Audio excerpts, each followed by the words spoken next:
Students next page में हम हैं। तो देखिए हमने देखा था लास्ट की अब जिसकी वजह से जो भारत में फैक्ट्रीज़ या इंडस्ट्रीज़ हैं वो पूरी तरह से ख़त्म होने लग गई थी ब्रिटिश के सरकार द्वारा।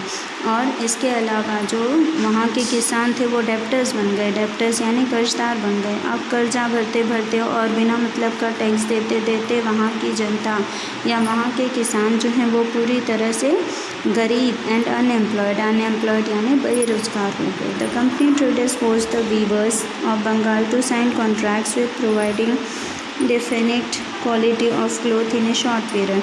अब क्योंकि कंपनी जो थी उन्होंने क्या किया, अब उन्होंने फोर्स किया वीवर्स को यानी जो सूत काटने वाले लोग हैं बंगाल के, उनको अपनी ताकत का नुमाइश करते हुए उनको फोर्स किया गया कि अगर वो अच्छे से अच्छे कपड़े कम से कम टाइम में नहीं बना के देंगे तो उनको उसके लिए सज़ा दी जाएगी। If the weaver refused he would be punished by being lashed और जेल्ड। अगर वीवर ने अच्छे कपड़े सूट काट के नहीं दिया या अच्छे ढंग के कपड़े नहीं बनाए तो उनको पनिशमेंट के तौर पर या तो मार दिया जाएगा या तो फिर उनको जेल में डाल दिया जाएगा। Before the arrival of the company, the Indian villagers were self-reliant and prosperous. अब इसी वजह से कंपनी जो है या इंडियन विलेजर्स वर सेल्फ-रिलायंट यानी अब उन्होंने अपने अपने काम का जिम्मा अपने ऊपर ले लिया और वो पूरी तरह से संपूर्ण बनने लगे। But under the company rule they became dependent and poor. लेकिन कंपनी रूल के हिसाब से अगर वो चल रहे थे तो वो डिपेंडेंट थे यानी दूसरे के ऊपर निर्भर थे और दूसरे के ऊपर निर्भर होने के कारण अब वो गरीब होते जा रहे थे। During the rule of the East India Company, the first railway line between Mumbai and Thane and steamer services between India and England was started and development of the ports in Mumbai, Madras and Kolkata also took place.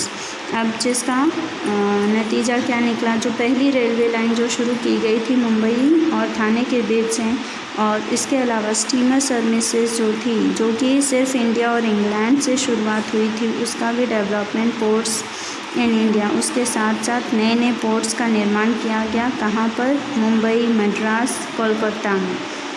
अब उसका देखिए social impact of the company rule यानी समाज पर company rule का क्या असर पड़ा, अच्छा बुरा या क्या परिणाम निकला।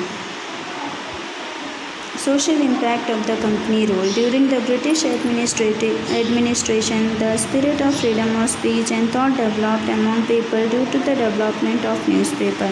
अब ब्रिटिश के राज्य या ब्रिटिश की जो स्थापना की गई थी कंपनी के, उसके द्वारा फ्रीडम ऑफ स्पिरिट यानी कि लोगों को अपनी आत्मा को शुद्ध या बोलने की या फिर अच्छे सोचने की, ये सब चीज़ों की कुछ ताकत नहीं बची थी। बस वो क्या कर सकते थे, ये सारी सोच ये सारी शक्ति जितना भी है वो न्यूज़पेपर में डाल सकते थे। In the Indian society, certain wrong social customs, rites and rituals were prevalent during this time, like sati system, female infanticide, child marriage etc. अब उस टाइम पे भारत जो है वो पुरानी या गलत प्रथाओं से गुज़र रहा था, जैसे कि कस्टम जाति मतभेद को लेकर, राइट्स यानी कि अधिकारों को लेकर, रिचुअल्स यानी धार्मिक प्रथाओं को लेकर, इसके अलावा सती सिस्टम, फीमेल इन्फेंटिसाइड। सती सिस्टम का मतलब होता है जब औरतें अपने पति की साथ मर जाती हैं यानी पति की डेथ होने के बाद वो उस पर सती चढ़ती हैं। और फीमेल इन्फेंटिसाइड्स का मतलब है बच्चे को लड़कियां पैदा होते ही मार दिया जाता था। या फिर चाइल्ड मैरिज यानी बाल विवाह। तो ये सभी गलत प्रथाओं के साथ या अंधविश्वासों के साथ भारत जूझ रहा था।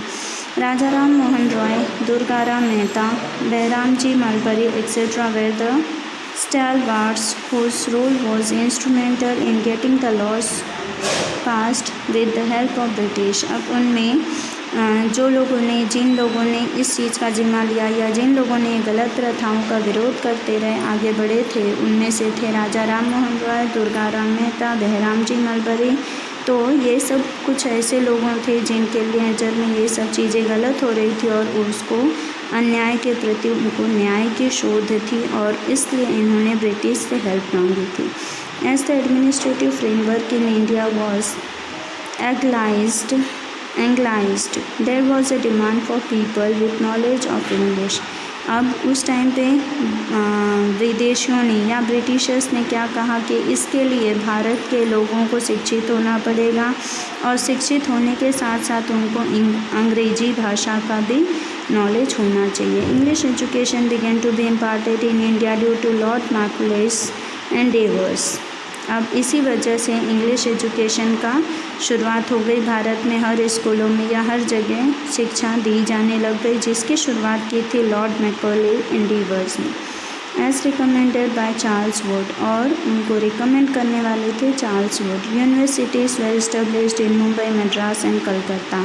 तब 3 नई यूनिवर्सिटीज़ का निर्माण हुआ जहाँ पर इंग्लिश को एक सब्जेक्ट या इंग्लिश एजुकेशन को इम्पार्ट किया गया था, जिनमें से थे Mumbai, Madras and Calcutta. A whole class of people with knowledge of English developed because of English education। अब इस तरह से शिक्षा जो है वो भी लोगों के अंदर बढ़ती गई और शिक्षा के साथ साथ अंग्रेजी भाषा का भी जो ज्ञान था वो भी लोगों तक फैल रहा था। With the passage of time, this group made demands for social reforms and gave momentum to the process of reforms। अब इसी के साथ साथ लोगों को ज्ञान होने लगा, और लोगों को जब ज्ञान होने लगा तो समाज में बढ़ती हुई असुविधा या समाज के लिए क्या सही है क्या गलत है, किस तरह से उसका शुरुआत करनी चाहिए, किस तरह से संगठित होकर क्या कर सकते हैं, उसके ऊपर लोग अब सोचने लग गए, गौर करने लग गए। अब उसका रिज़ल्ट क्या निकला देखिए, कंक्लूजन मतलब लास्ट में क्या हुआ, उसका क्या परिणाम हुआ। Thus, East India Company came to India being allured by the prosperity and trade opportunity। अब इस तरह से ईस्ट इंडिया कंपनी जो भारत के लिए है वो कहीं ना कहीं सुखी और समृद्धि राज्य का शुरुआत करने का एक सोर्स था।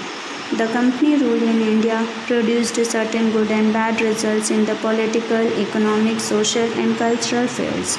अब कंपनी रूल जो चल रहा था अपने भारत में, उसकी वजह से कई सारे खाद्य पदार्थ, बैड रिजल्ट्स, पॉलिटिकल यानी कि राजनीतिक जो अड़चनें आ रही थी वो ख़त्म हो गया, इकोनॉमिक यानी रुपया पैसा आने लग गया। अब भारत में सोशल एंड कल्चरल फील्ड्स यानी कि समाज और कल्चर दोनों ही तरह से समृद्ध हो गया अब अपना देश।